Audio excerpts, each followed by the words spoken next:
Welcome back to Making It Awkward. I'm your host, Jessica Wilson. Today, I'm so excited to peer behind the fourth wall of this podcast and talk to the fabulous Jen Jacobs, fearless editor of this podcast and many others.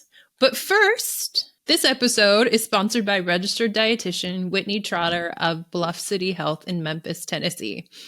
She provides consultation to teams, clinics, and professionals to better serve their BIPOC clients with eating disorders and disordered eating. Whitney is also a registered nurse and yoga teacher who brings her depth of knowledge to help you become better equipped to handle BIPOC trauma in your practice. She helps you become a strong advocate for your clients. If you're interested in having an experienced dietitian answer your questions, I couldn't recommend Whitney enough for your consultation. So therapists and dietitians out there who are looking to service BIPOC clients better, Whitney is my work wife and someone I would highly recommend. Her contact information will be in the show notes. Thanks so much, Whitney, to being our second sponsor, in addition to the legacy donation of Sacramento Outward Services. And a quick update. Thanks so much to those of you who have sent in your questions about body stuff just in time for the holidays in January. And to the folks who have sent emails telling me about their disordered eating and or eating disorders and reflection on how this podcast has gone so far. Feel free to keep those coming. You can send them to makingitawkwardpod@gmail.com. And with that, let's introduce Jen. Jen, tell us a bit about yourself. Hello, Jessica. It's nice to be here. So I am the editor. I have the pleasure of working with Jessica, and we collaborate on some of the ideas, but she has the reins, and I am happily along for the ride. So I've been editing podcasts for at least the past 6 or 7 years. I do a lot of video work, do a lot of boring day job work, but no one needs to hear about that part. Aside from that, I enjoy playing some music. I'm out of Rhode Island. I'm part of the queer community. And yeah, I'm excited to be here. I'm going to jump right on into what audiences have been responding to. And at the top continues to be Dr. Lustig. Jen, what do you think about that wild ride? Wow. A lot of thoughts. The main theme that comes to mind is, oh man, you said the quiet part out loud, yes. Dr. Lustig. Mm-hmm. I was appalled, honestly. Like, how can someone just so blatantly say that you should starve? You should just starve if you can't get the good food. Mm-mm. And I loved our venture to see just how many Trader Joe's were accessible to people around the country. Not as many as he would like to think. Correct. And, if anyone wants to try the Lustig diet of mitochondria and half a Trader Joe's salad every day, I can't recommend it. I cannot. But now every time I do see something about mitochondria, I think of him, which is a blessing and a curse. Because it used to just be the powerhouse of the cell to me. But now it's Dr. Lustig's, I don't know, pride and joy. Right. Reason for being, probably. Special interest, maybe. Yes.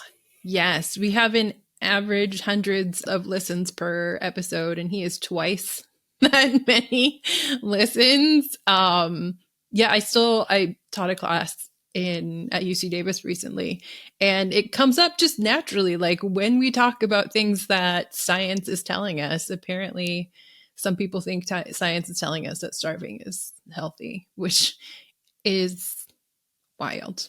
So, and then I've also gotten feedback that you did a great job editing that. Do you want to talk about the editing of that episode? Yeah, I mean, we made the decision to keep it pretty light on the actual editing as far as cutting anything out.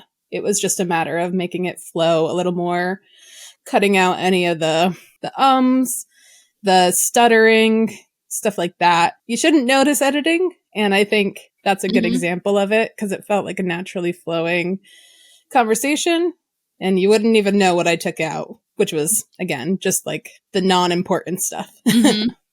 Yeah, we were discussing, should we, hack it up at all? And it was like, no, just like let this play, let people see. Really, this is the entire conversation. So, yeah.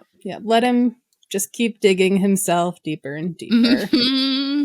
It's like interesting how he gets both fixated on this like microscopic level, like you almost isolate too much in nutrition and then can't see the bigger picture. But on a community level, he's like, but let some people starve and that's fine population wise. Like, Right. It's like he can't find that middle ground of what's good for actual human people that are alive. And not eating at 4-star restaurants. No. If only we all could just eat at 4-star restaurants, I guess. Mm-hmm. Would really solve everything. Yeah.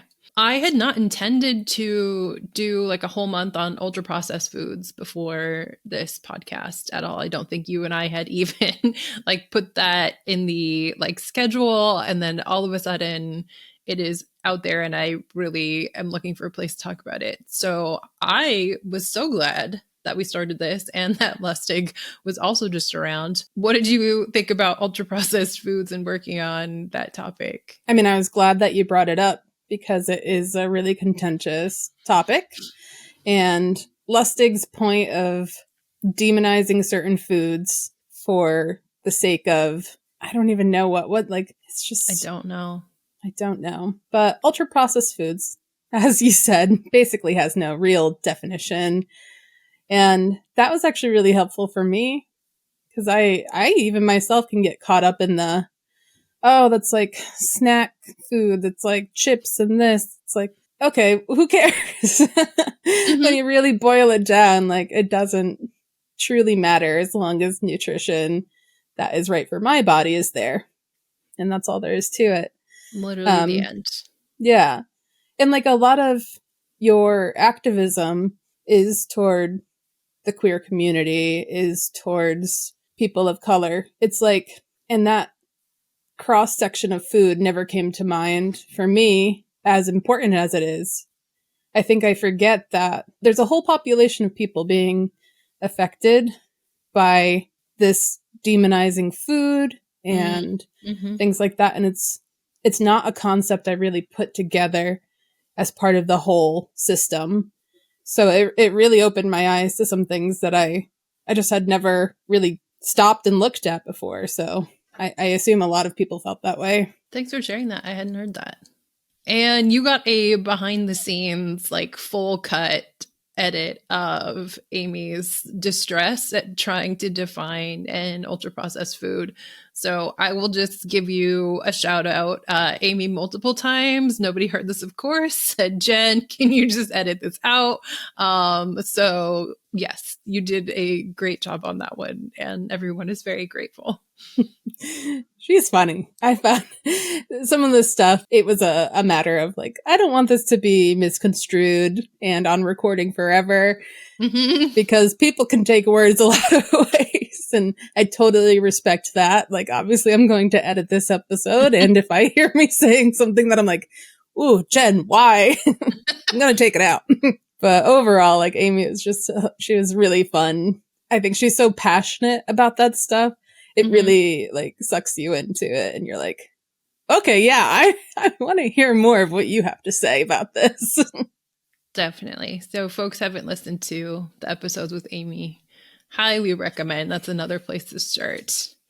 So ultra processed foods and Lustig were towards the top of number of listens. And I was kind of surprised that Lexi was like middle of the road. I feel like Lexi's episode wasn't really like tied to a topic. She's just somebody who's near and dear to my heart. But the title was Neurodivergence and Girl Dinner. And I think that mattered as far as both titling it taught me and topic. Yeah, I guess I have liked just about everyone on the show that hasn't been, Lustig. All of the kind people you've brought on the show are just excellent. Lexi's especially funny. She when you walked away one time from the recording, she was just whispering into the mic, telling me about her day. And she said, this is a secret, but blah, blah, blah. And I was like, Jen, my computer is at 17%. So I'm just going to stick it out and we'll see how it goes. Pretty sure she's going to be mad if I do the same thing to her. But we're just going to roll with it, I think. Hope you're doing well. I told Jen some secrets. I just really found that very endearing. But to the point of what you were saying, I think it helped us kind of see into another age demographic. I know you're on social media a lot, but I'm sure like the For You pages between you, me, and Lexi are totally different. Yeah. And it like kind of invites more listeners, I think. She's probably got her finger on a pulse that neither of us do. I'm very much a wait till it's on an Instagram reel and then watch it person. So that tells you all you need to know about my millennial ass, I guess. But also, like you said, the trends, if we can follow those. Yes. Trends like girl dinner. Girl dinner. If folks have trends, feel free to DM me with things that you think I should be talking about that are wild and out there. Or apparently girl dinner, which is just, chill and eating enough food. To switch gears a bit, let's chat about what's to come. You had some great ideas for potential topics as we head into December and January. I will also note that Jen already said that she does some collaboration. I think you're a great thought partner in so much of this. I totally appreciate what you bring. So, Jen, what do you think you want to hear about in 2024? I mean, one of the first things that came to mind thinking about January and all those New Year's resolutions and all that, it's high time for diets, gym memberships, things that people likely won't stick to, unfortunately, if it's something they actually want to do. But I think for the majority anyway, it just feels like you're supposed to. I think there's a lot better resolutions if you're going to go ahead and make those. So I was curious because, obviously you have a lot of insight on eating disorders and just like the relationship people have with food. So kind of mentally preparing to either avoid that scene, don't feel like pushed into it, or how do you accept the people around you talking about it nonstop? And as you said, the word January, it made me think of dry January. And along with dry January, I hear that Whole30, like both of those at the same time, right? Kick off January 1. And you can imagine, I can imagine that I have thoughts on Whole30. So, yeah. I can imagine. Yeah. It's better. Yeah. Maybe Whole30 will be the first episode of 2024. Now that I'm thinking about it. I think that could be good to kick off on. I think so. And then beyond that, I know you have some romance authors potentially to talk to. I'm excited. Yeah. I think there's a lot of potential for awkwardness in those. And I can only imagine what romance authors hear from their fans and stuff too. I'm really curious. Same. I brought this up as a potential topic.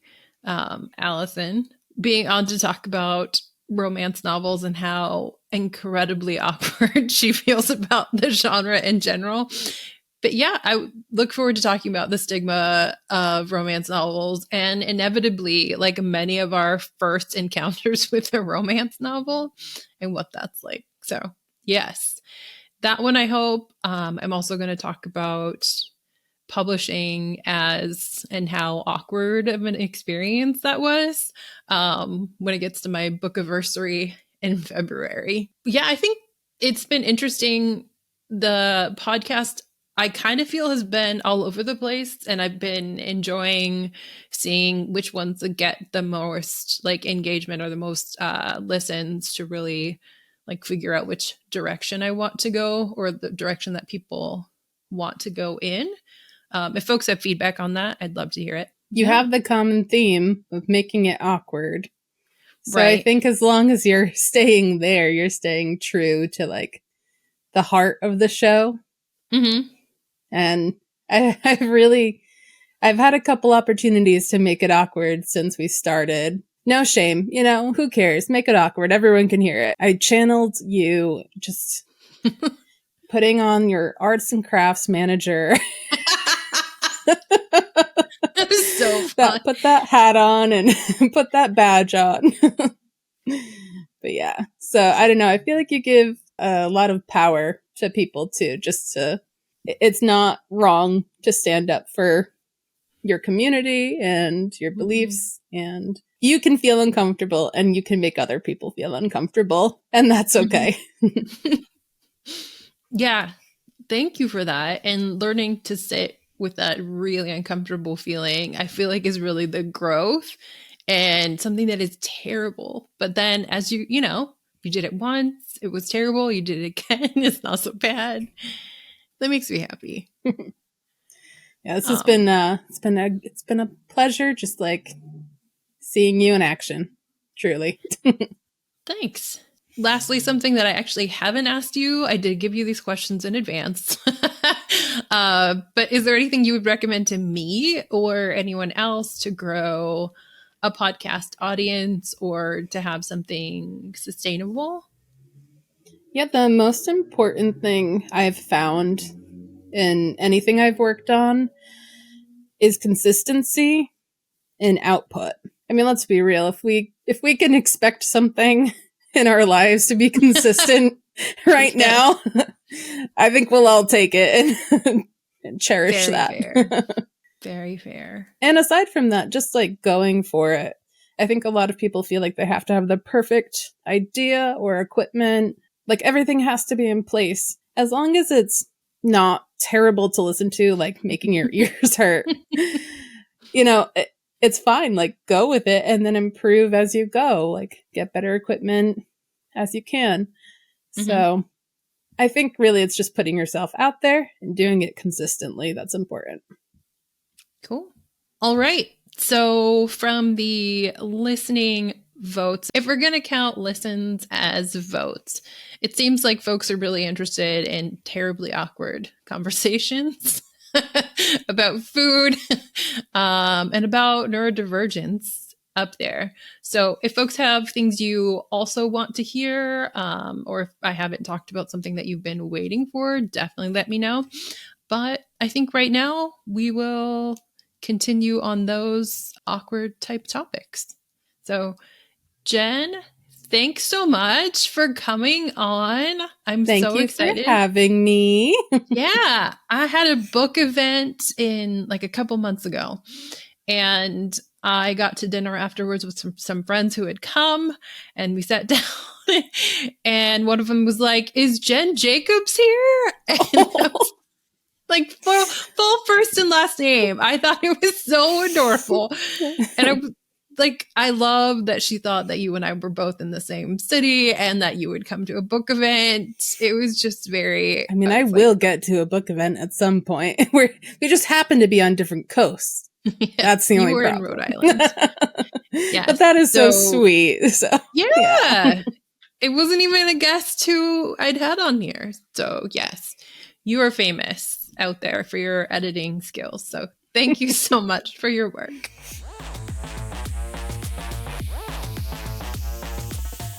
A reminder that this episode was sponsored by the consulting services of Whitney Trotter. And as always, the legacy of Sacramento Outboard Services. And as we're heading into New Year's resolution season, be sure to build up your capacity for awkwardness and get ready to make things awkward. This episode was edited, mixed, and made in part by the wonderful Jen Jacobs. Welcome back. What is my podcast name? Welcome back to Making It. I usually read it. I think it's called To Making It.